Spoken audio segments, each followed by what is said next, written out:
Hello everyone. Today I would like to show you all how to draw pictures in iMessage on iPhone. Let's have a look. First, open Messages app on your iPhone.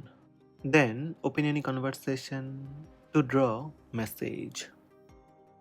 Tap plus sign on bottom left corner of the screen.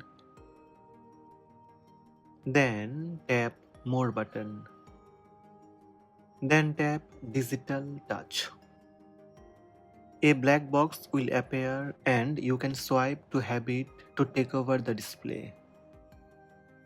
Choose a color.